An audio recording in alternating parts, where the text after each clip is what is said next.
Hello friends, welcome to my channel.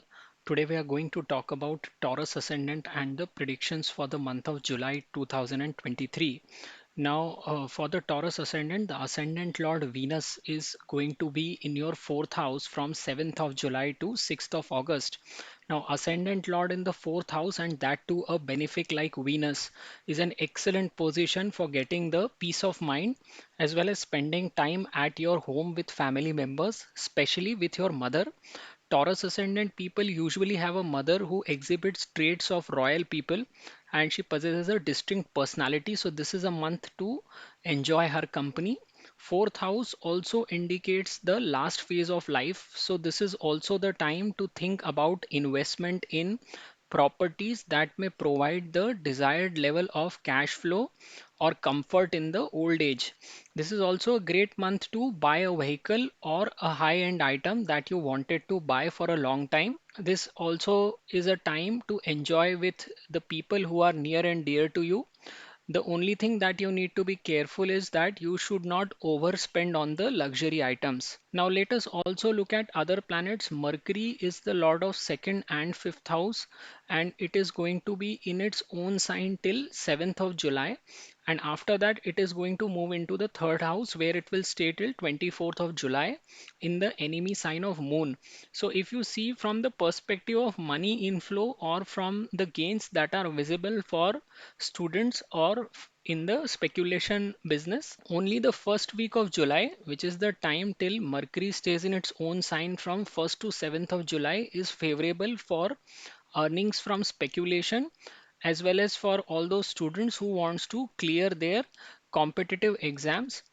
After this, the rest of the month will not be very favorable because Mercury is not going to yield the desired results since it is going to be sitting in its staunch enemy sign of moon. Mars rules over your spouse, and you will see your spouse progressing at their workplace during the month of July. Taurus ascendant people usually get a very aggressive spouse, and they usually oppose the happy go lucky nature that you possess, which usually leads to conflicts. So try not to get into arguments with your spouse in the month of July. You will also witness a gradual increase of responsibilities at the workplace because Saturn is now firmly occupying the 10th house, and this increase of responsibility will continue till the middle of 2025, till the time Saturn is occupying the own sign of Aquarius. You will feel the need to change jobs or move into a different business due to various pressures at the work front, but this Saturn wants the individuals to commit to their craft and take all the responsibilities on your shoulders so that it can reward you at a later stage. All those who want to do capital expenditure in their business, they should wait till the end of October, because after October 2023 Jupiter and Rahu's conjunction will break, and as a result the flow of money will also start to begin for your ascendant. Otherwise, till the end of October, if you commit a large amount of capital, Rahu will make sure that it gets blocked for a very long duration of time. So you should avoid making any large capital investments till the end of October.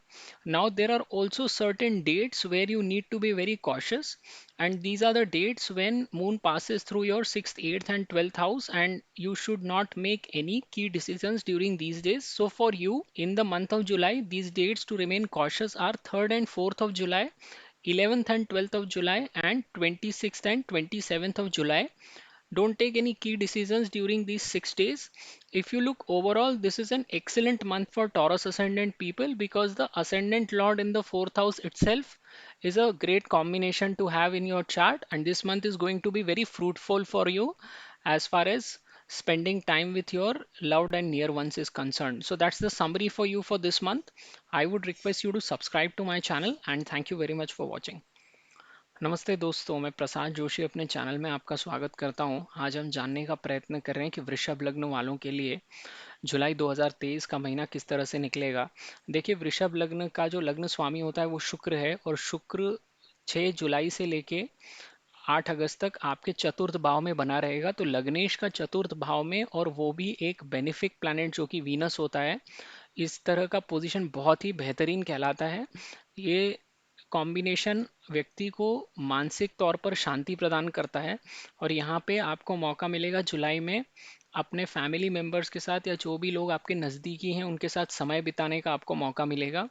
और सबसे ज़्यादा क्योंकि चतुर्थ भाव माता का स्थान होता है तो आपको अपनी माँ के साथ भी समय बिताने का जुलाई के महीने में अवसर मिलेगा। यूजुअली जो वृषभ लग्न के लोग होते हैं उनकी जो मदर्स होती हैं वो उनका जो लुक होता है वो काफ़ी रॉयल तरह का होता है, क्योंकि सिंह राशि यहाँ पर पड़ती है और वो एक मतलब दबंग पर्सनालिटी होती हैं। तो भी उनके साथ समय बिताइए इस महीने में। और चतुर्थ भाव से व्यक्ति की लास्ट एज यानी कि वृद्धावस्था देखी जाती है, तो यहाँ से लग्नेश का जाना यानी आप अपने लिए ओल्ड एज के समय के लिए कुछ आप प्लानिंग कर सकते हैं, इन्वेस्टमेंट कर सकते हैं प्रॉपर्टीज़ में, या इस किसी भी तरह के एसेट में आप इन्वेस्ट कर सकते हैं जो आपके लिए बुढ़ापे में जाके काम आए और उससे आपको कैश फ्लो मिलता रहे। तो इस तरह की प्लानिंग भी आपके लिए जुलाई के महीने में काफ़ी फ़ायदेमंद साबित होगी। ये बहुत अच्छा समय है कि आप अपने लिए कोई व्हीकल खरीदना चाहते हैं या कोई भी लग्जरी आइटम खरीदना चाहते हैं तो उसके भी आप जुलाई में खरीदी कर सकते हैं। यहाँ का जो समय है इसमें पूरी तरह से आपको एंजॉय करने का समय है अपने घर परिवार के साथ। खाली एक चीज़ का आपको ध्यान रखना है कि बहुत ज़्यादा पैसे लग्जरी आइटम्स को खरीदने में वेस्ट मत कीजिए, क्योंकि आपके लग्न के लोगों को बहुत अच्छा लगता है महंगे कपड़े खरीदना, महंगे परफ्यूम्स खरीदना। एक शानो शौकीन वाली ज़िंदगी जिसको कहते हैं वो वृषभ लग्न के लोगों की होती है।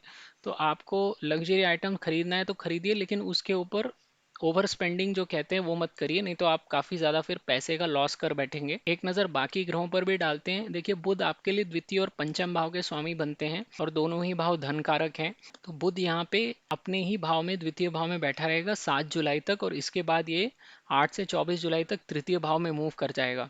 तो अगर आप आर्टिस्ट हैं, स्टूडेंट्स हैं या फिर आप शेयर बाजार से संबंध रखते हैं तो सबके लिए जब तक बुध यहाँ बैठा हुआ है अपने भाव में 1 से लेकर 7 जुलाई तक का समय बहुत अच्छा है। स्टूडेंट्स के लिए कॉम्पिटिटिव एग्जाम क्लियर करनी हो या आपको शेयर बाजार में पैसे कमाने हो तो पहले 7 दिन का समय बहुत अच्छा है, लेकिन 7 जुलाई के बाद जब बुध चंद्र की राशि में मूव कर जाएगा तो ये उसके शत्रु की राशि पड़ जाती है। इसलिए आपके लिए बाकी का महीना कुछ खास फायदेमंद साबित होने वाला नहीं है। इसलिए जो भी आपको अगर इन्वेस्टमेंट करना है मार्केट में या आप स्टूडेंट हैं और कोई कॉम्पिटिटिव एग्जाम में अपीयर करना चाहते हैं तो पहला हफ्ता जुलाई का उसके लिए सबसे अच्छा समय है।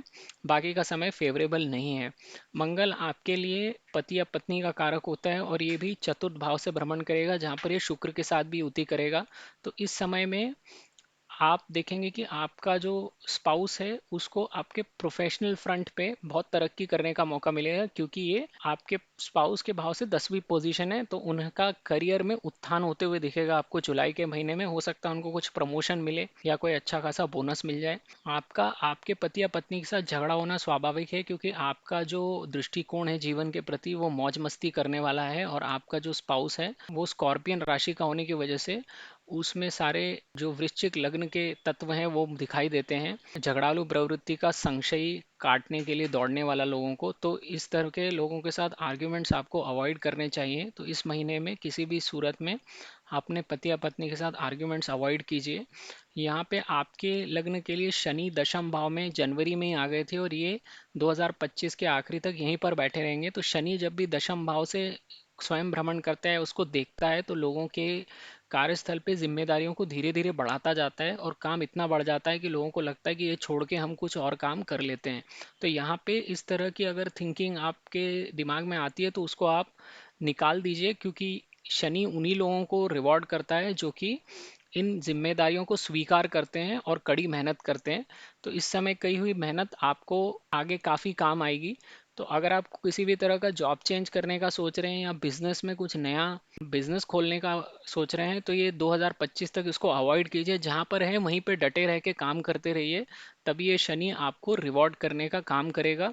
इसके अलावा अगर आप बिजनेस में हैं और जो कैपिटल एक्सपेंडिचर हम जिसे बोलते हैं वो करना चाह रहे हैं तो ये अक्टूबर एंड तक मत कीजिए, क्योंकि गुरु राहु की युति बन रही है आपके 12वें स्थान में। राहु का 12वें स्थान में होना, यानी अगर आप कोई भी इन्वेस्टमेंट करते हैं तो उसके फंसने की संभावना रहती है, और गुरु स्वयं ही पैसे का कारक होता है।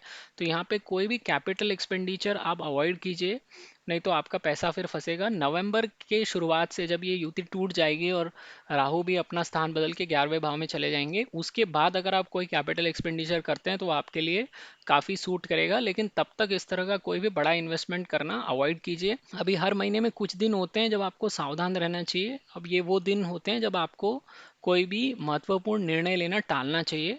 तो ये दिन आपके लिए जुलाई के महीने में 3 और 4 जुलाई, 11 और 12 जुलाई, और 26 और 27 जुलाई, इन 6 दिनों में आप कोई भी निर्णय लेना टालिए। अगर आप ओवरऑल देखेंगे तो ये बहुत अच्छा महीना है आपके लिए। लग्नेश का चतुर्थ में जाना बहुत ही बेहतरीन पोजीशन होती है। तो ये महीना आप एंजॉय कीजिए अपने फैमिली मेम्बर्स के साथ, या ऐसे कोई भी व्यक्ति के साथ जो आपके मन के करीब है। तो ये आपकी समरी है इस महीने की। आपको मेरा वीडियो पसंद आए तो मेरे चैनल को ज़रूर सब्सक्राइब कीजिए। ये वीडियो देखने के लिए आपका बहुत बहुत धन्यवाद।